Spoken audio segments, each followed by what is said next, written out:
Hallo Sony, das ist ein Video von meiner PlayStation 5, die macht komische Geräusche und so hört es sich an, wenn ich im Menü bin, ohne dass ich ein Spiel starte.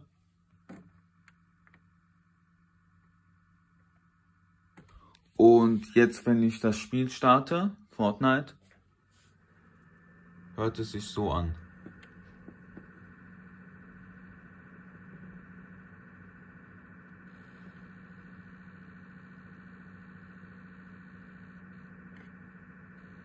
Die PlayStation vibriert ganz ein bisschen, nicht stark, aber leicht.